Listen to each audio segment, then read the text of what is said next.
नमस्कार पेंशन धारकों, सांवला गुरु में आपका फिर से स्वागत है। तो साथियों, आपको बड़ी खबर सुनाने जा रहे हैं। तो खबर सुनने से पहले हमारे चैनल को सब्सक्राइब करें और बेल आइकन दबाएं ताकि हम अपडेट दें तो सबसे पहले आप तक मैसेज पहुंच सके। तो साथियों, खबर सुने विस्तार से। चलो खुशखबरी का सिलसिला शुरू करते हैं। ग्रेच्युटी को लेकर केंद्र सरकार ने कुछ अहम दिशा निर्देश जारी किए हैं जो कि हर सरकारी कर्मचारी और पेंशन भोगी को जानना बेहद ही जरूरी है।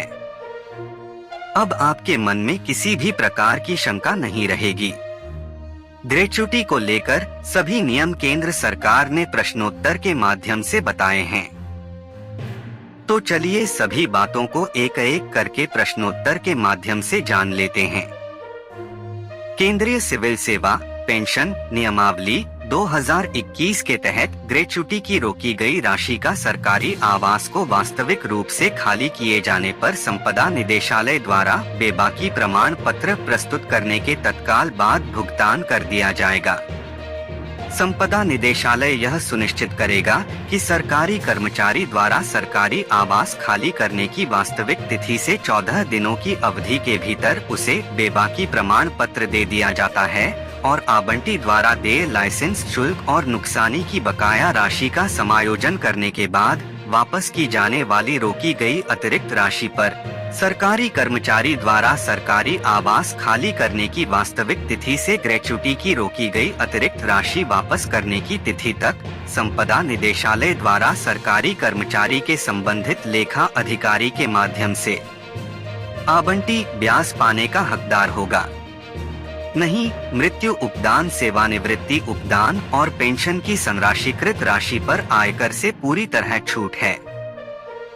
हाँ, सभी ग्रेच्युटी पर 1 जनवरी 2024 से अधिकतम सीमा में वृद्धि कर 25 लाख रुपए कर दिया गया है।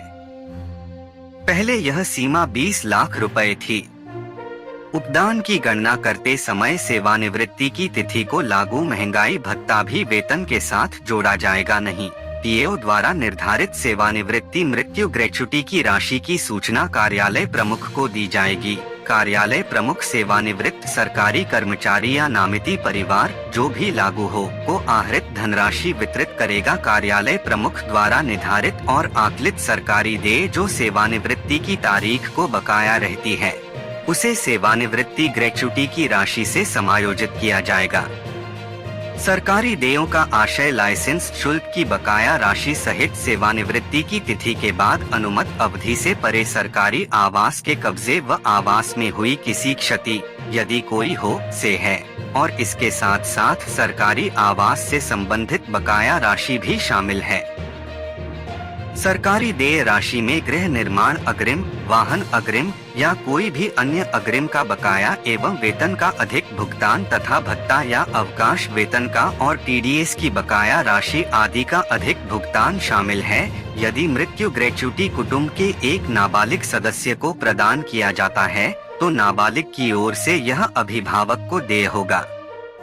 एक प्राकृतिक अभिभावक के न होने की स्थिति में 20% तक की सीमा का मृत्यु ग्रेच्युटी का भुगतान अभिभावक को संरक्षकता प्रमाण पत्र प्रस्तुत किए बिना किया जाएगा, लेकिन उसे उपयुक्त प्रतिभूओं के साथ एक क्षतिपूर्ति बांड प्रस्तुत करना होगा। शेष राशि का भुगतान अभिभावक द्वारा एक संरक्षकता प्रमाण पत्र प्रस्तुत करने पर किया जाएगा। सेवानिवृत्ति से पहले सरकारी कर्मचारी के खिलाफ कोई अनुशासनात्मक न्यायिक कार्यवाही हो तो सेवानिवृत्ति पर 100% ग्रेच्युटी रोक दिया जाएगा। इस तरह के मामलों में उपदान विभागीय न्यायिक कार्यवाही के समापन और इस मुद्दे के अंतिम आदेश जारी किए जाने तक रोक कर रखा जाएगा। प्रशासनिक विभाग लेखा अधिकारी सरकारी आवास के संबंध में बकाया लाइसेंस शुल्क क्षति के लिए 10% ग्रेच्युटी रोकने के लिए संपदा निदेशालय से निर्देश प्राप्त करता है।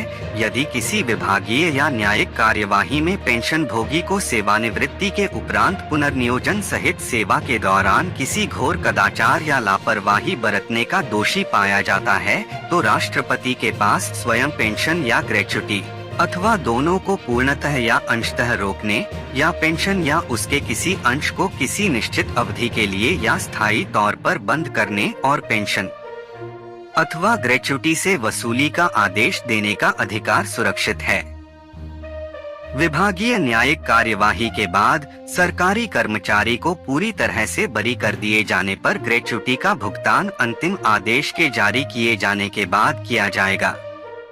सरकारी कर्मचारी पेंशन भोगी के दोषी पाए जाने पर सरकार ग्रेच्युटी के विनियमन के लिए आदेश जारी करेगी। यदि ग्रेच्युटी के भुगतान में अनुमत अवधि से अधिक देरी की जाती है तो जीपीएफ में जमा राशि के लिए लागू ब्याज दर पर ब्याज का भुगतान ग्रेच्युटी के साथ देय है।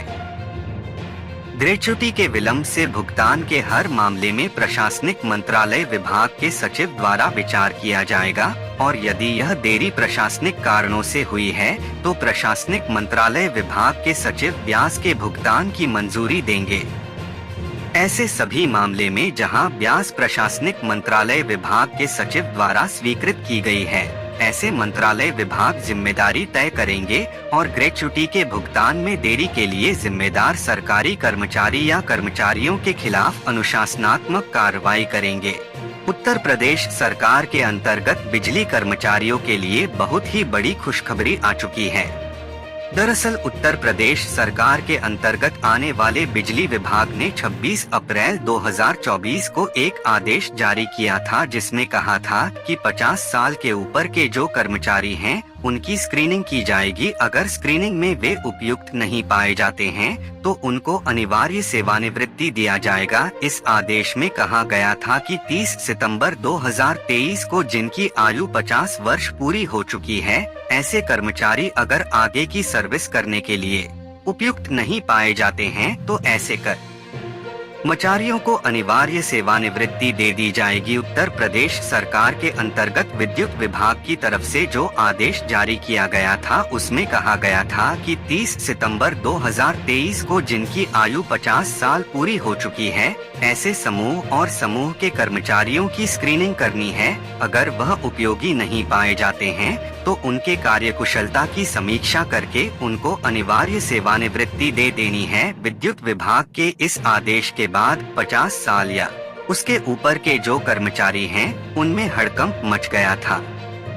इसके ऊपर बवाल होता हुआ देख विद्युत विभाग के सचिव ने फिर से एक आदेश जारी किया और अनिवार्य सेवानिवृत्ति के आदेश को वापस ले लिया।